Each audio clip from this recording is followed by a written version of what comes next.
Hello दोस्तों, स्वागत है आपका हमारे YouTube channel M Lucky Pandey में। तो दोस्तों, बहुत सारे जो कैंडिडेट्स हैं उनका डाउट आ रहा है, दो तीन बहुत ज़्यादा मैं देख रहा हूँ।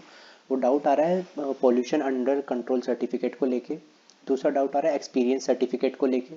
तीसरा डाउट आ रहा है सर, जैसे सैलरी कई जगह शो कर रही है तो क्या सैलरी हम किस तरीके से बनवाएं, इसको लेके। ये मेन तीन डाउट आ रहे हैं। पीयूसी रिलेटेड ये डाउट आ रहा है कि सर ये सबको बनवाना पड़ेगा क्या, सर क्या है ये पीयूसी, कुछ को पता नहीं है पीयूसी क्या है और क्या सबको बनवाना पड़ेगा ये सर्टिफिकेट। और दूसरा जो हमारा एक्सपीरियंस सर्टिफिकेट है कि सर वो क्यों बनवाएं, जैसे कुछ लोग हैं जिनके पास मैंडेटरी, जैसे किसी के पास बीएससी की डिग्री है तो क्या सर हमें भी बनवाना पड़ेगा, और वो already as a nursing officer कहीं काम कर रहे हैं तो क्या सर हमें भी एक्सपीरियंस सर्टिफिकेट बनवाना पड़ेगा।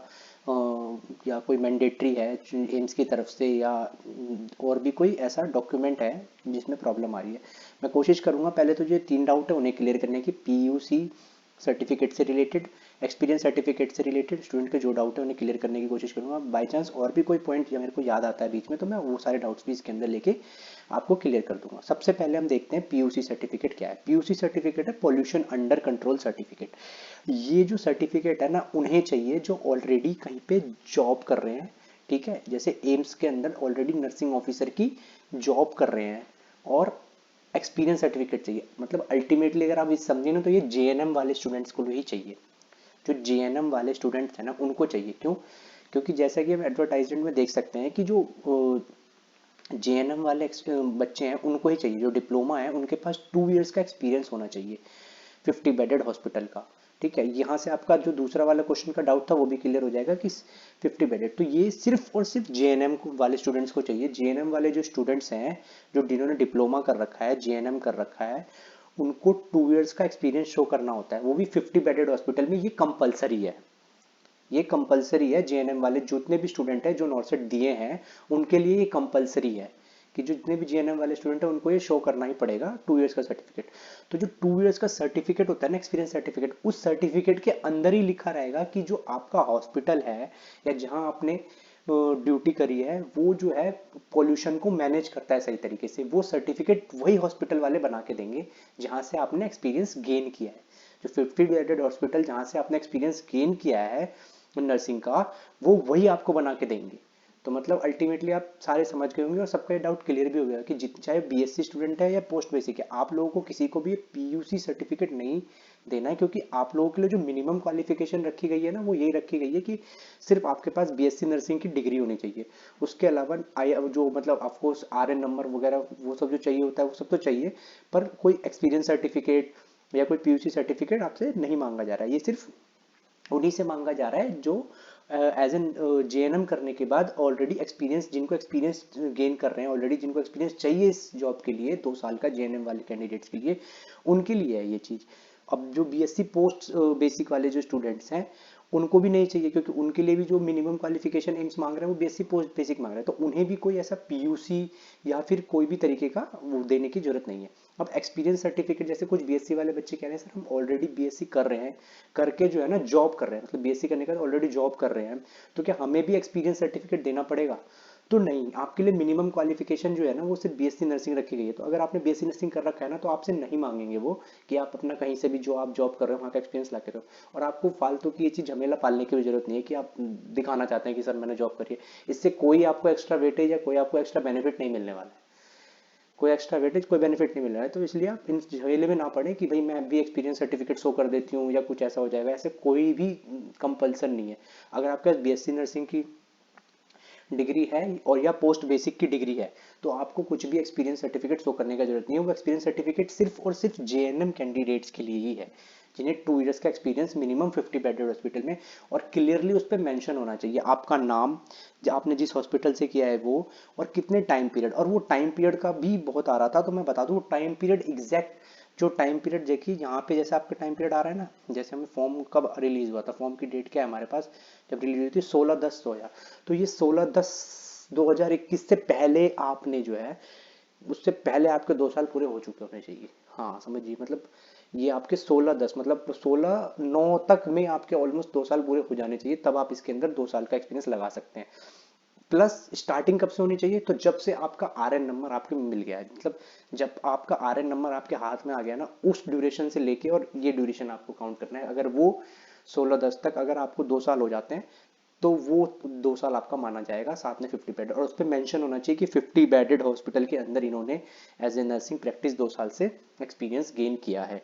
और उसी एक्सपीरियंस गेन में नीचे लिखा रहता है, वो जो आपका सर्टिफिकेट बनेगा ना उसी में लिखा रहेगा कि this is to certify that our institute और our hospital is pollution under control, ऐसे ऐसे करके लिखा रहेगा, उस पर साइन होंगे, और वो एक सर्टिफिकेट होता है। या हो सकता है कुछ हॉस्पिटल में अलग से वो लोग बना के देते हो कि हमारा हॉस्पिटल, जैसे खुद एम्स है ना, जो एम्स दिल्ली हो गया, उन सबका खुद का एक पर्सनल सर्टिफिकेट होता है पॉल्यूशन अंडर कंट्रोल का जो बनता है, तो उनका खुद का होता है, मतलब उनके पास खुद होता है, जो हॉस्पिटल्स के हर हॉस्पिटल के लिए मैंडेटरी होता है पॉल्यूशन अंडर कंट्रोल का सर्टिफिकेट शो करना।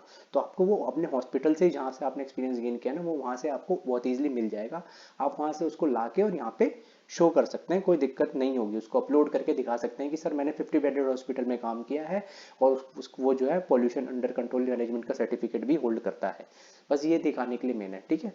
तो अब आपको बहुत सारे डाउट क्लियर हो गए होंगे। एक्सपीरियंस जो है सिर्फ डिप्लोमा जो है जीएनएम कर रखा है जिन कैंडिडेट्स ने, उनके लिए ही शो करना है, ठीक है। पीयूसी भी उनके लिए शो करना है, क्योंकि जिस हॉस्पिटल में वो पॉल्यूशन अंडर कंट्रोल है हॉस्पिटल, ये शो करने के लिए। उसके अलावा बीएससी नर्सिंग और पोस्ट बीसी वालों को कुछ भी शो नहीं करना है। इवन आप करते भी हैं तो आप इन फालतू के झमेले में मत पड़े, सिर्फ अपना डिग्री दिखाएं कि हाँ सर मैंने बीएससी कर रखी है, अभी मैं बैठ के ये बोल दीजिए मैं तैयारी कर रही थी, कोई दिक्कत नहीं है, उनको कोई दिक्कत नहीं। अगर आप कर भी रहे हैं तो वो आपके लिए बेनिफिटेबल है। इस जॉब उनको नहीं चाहिए, उनको सिर्फ मिनिमम चाहिए था, आप वो शो करके अपना जॉब ले लीजिए ना। फालतू में वहाँ पे झमेला पालेंगे कि ये करना है सर वो करना है, तो फिर दिक्कत होगी। मेन जो एक आधा चीज़ें होती है वो आईएनसी वगैरह की होती है, उसको बनवा लीजिए। आरएन नंबर अपना अच्छे से रखिए जिसकी जरूरत है, रजिस्ट्रेशन नर्सेज का नंबर रखिए वो बहुत ज़रूरी है, उसके बाद आईएनसी है वो रखिए वो बहुत ज़रूरी है। तो ये चीज़ आपको ज़्यादा रहेगी, तो आप इस पे ध्यान दीजिए, इन सब पे नहीं। जो मेन कैंडिडेट्स हैं जीएनएम वाले उनके लिए ज़रूरी है, तो उनको आपको ये रखना है। बीएससी नर्सिंग और पोस्ट बेसिक वालों को इसके लिए ज़्यादा वो करने की जरूरत नहीं है कि सर क्या करना है, हमें भी देना है या हमें बनवाना पड़ेगा, क्या नहीं है, ठीक है। ये समझ लीजिए। अब बीएससी नर्सिंग वालों के अब आ जाता है एक एनओसी की एनओसी की, मेरे को एक पॉइंट और याद आ गया इसके अंदर, एनओसी की। तो मैं एनओसी का भी यहाँ क्लियर कर देता हूँ कि जैसे बीएससी नर्सिंग है तो आपको एनओसी बनवाना पड़ेगा अगर आप बीएससी नर्सिंग और कहीं और काम कर रही हैं जॉब, तो बेटर है कि आप या तो मत, और अगर वो गवर्नमेंट जॉब है तब तो कंपलसरी हो गया है कि इसके अंदर मैं रीड आउट किया कि अगर आपकी गवर्नमेंट जॉब है तो वहाँ से एनओसी बनवा लीजिए लिखवा के कि सर मेरे जो ऑर्गेनाइजेशन है उसको कोई दिक्कत नहीं है। और या तो फिर एक रेजिग्नेशन वहाँ से दे दीजिए, रेजिग्नेशन को अपलोड कर दीजिए कि सर मैं वहाँ से ऑलरेडी रिजाइन कर चुकी हूँ, मेरा अब उस इंस्टीट्यूट जहाँ मैं ऑर्गेनाइजेशन में काम कर रही थी वहाँ से कुछ भी लेना देना नहीं है, मैं ऑलरेडी वहाँ से प्रीवियसली रिजाइन कर चुकी हूँ, ठीक है, कोई दिक्कत नहीं है इससे। आप ऐसे करके एनओसी, वो एक तरीके से एनओसी के तौर पे ही काम करेगा कि ठीक है ये इन्होंने तो रिजाइन दे दिया। अगर आप रिजाइन दे चुकी हैं तो कुछ जैसे जो कैंडिडेट्स थे वो कहते कुछ सर हमने रिजाइन दे दिया है, तो अगर आप रिजाइन दे चुके हैं, अगर आप वर्किंग कर रहे हैं तो आप वहां से रिक्वेस्ट कीजिए अपने इंस्टीट्यूट से, वो आपको एक नॉन ऑब्जेक्शन सर्टिफिकेट बना के दे देंगे। एनओसी जो है वो आपको बना के दे देंगे, वो कोई दिक्कत नहीं है। वो हॉस्पिटल का लेटर होता है उस पर प्रिंट होगा और हॉस्पिटल के चेयरमैन या जो भी होते हैं उनके साइन होंगे, वो आपको बना के दे देंगे, और उसको आप अपलोड करके सिर्फ दिखाना है कि सर मेरे को कोई ऑब्जेक्शन नहीं है इसमें यहाँ से एनओसी। और वो इस तरीके से बनता है और ऑलमोस्ट हर जगह बन जाता है, क्योंकि अगर इन लोगों ने प्रोविजन निकाला है तो शायद होता ही होगा, ठीक है। वरना कि जो पीयूसी और ये सब है ना, ये सब जेएनएम के स्टूडेंट जरूर बनवा लें। मैं इसलिए इतना फोर्स करके कह रहा हूँ क्योंकि कुछ एम्स हैं जो बहुत ज़्यादा डिमांड करते हैं, जैसे एम्स भोपाल है, एम्स जोधपुर है, ये सब इस पीयूसी के सर्टिफिकेट को बहुत ज़्यादा फिजिकली डिमांड करते हैं कि हमें ला के दो, ठीक है। अब लास्ट में बस यही एडवाइस दूंगा कि जो ऑलमोस्ट वीडियो अपलोड करने की जितने भी डॉक्यूमेंट्स की चीज़ें हैं ना, मतलब जो भी डॉक्यूमेंट्स हमें अपलोड करना है उनको आप अभी तैयार करके रख लीजिए। अभी भी अगर कोई डाउट हो रहा है ना तो आप कमेंट में करिए, शायद हो सकता है बहुत सारे बच्चों के, किसी को ये मत समझिए कि मैं कमेंट करूंगा तो ये हो जाएगा, कोई देखेगा तो ऐसी बात है। सबके डाउट्स अपने अपने होते हैं, सबको अपने डाउट्स क्लियर करने का हक है। आप कमेंट कीजिए, अगर लगेगी कि हाँ नहीं बच्चों के है अभी भी परेशानी है, दिक्कत हो रही है, हम तुरंत ही वीडियो बनाएंगे, क्योंकि अब बहुत कम टाइम रह गया एलोकेशन में, कभी भी एलोकेशन का रिजल्ट आ सकता है। और ऑलमोस्ट मेरे को तो लग रहा है 26 जनवरी खत्म होने का, हो सकता है 27-28 को ही क्या पता आ जाए, तो एलोकेशन में तो बिल्कुल भी टाइम रह ही नहीं गया है, तुरंत आ जाएगी आपकी लोकेशन, आपको तुरंत देना पड़ सकता है। तो आप, और आपको अपलोड करने पड़ सकते हैं, तो आप इन सारे डॉक्यूमेंट्स को तो वो करवा के रख लीजिए, रख लीजिए पीडीएफ में बना के कि ठीक है जब आएंगे मैं अपलोड कर दूंगा, ठीक है। उसके बाद जो मेन अपलोड करने वाले, क्योंकि हम फिजिकली नहीं कर सकते ना, और जब अपलोड करने के बाद एक बार वो लोग प्रूफ कर देंगे, अप्लाई हो जाएगा, अप्लाई होने के बाद आप वहाँ पे जाके फिजिकली जाएंगे ना और आपके पास कोई डॉक्यूमेंट नहीं रहता या दिक्कत है, तो आप वहाँ पे उनको बोल सकते हैं कि सर मैं आपको अंडरटेकिंग दे रहा हूँ, मेरा जो है अभी ये जो आपने दिखा था ना वहाँ पे अदर डॉक्यूमेंट्स आता है लोड कर अपलोड करने के लिए, तो आप वहाँ पे वो अंडरटेकिंग को अपलोड कर सकते हैं कि सर मैंने ये डॉक्यूमेंट बनने के लिए दे रखा है, हो सकता है कुछ दिनों में मेरा डॉक्यूमेंट आ जाएगा, तो कृपया करके आप इसको अंडरटेकिंग को रख लीजिए, जैसे ही आ जाएगा मैं उसको सबमिट कर दूंगा।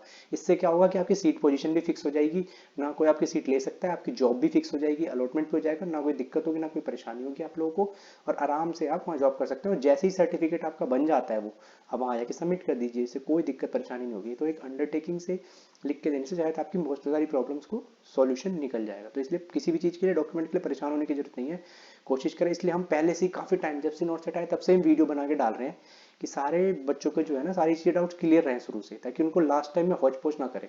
तो उम्मीद करता हूँ वीडियो बहुत इन्फॉर्मेटिव रही होगी ये वाली, और भी जितनी हम बना रहे हैं ना वीडियोस बना रखे हैं, आप उनको भी एक बार जाके दोबारा देखें, उनके अंदर अच्छे से एक एक प्रोसेस को एक्सप्लेन किया गया है।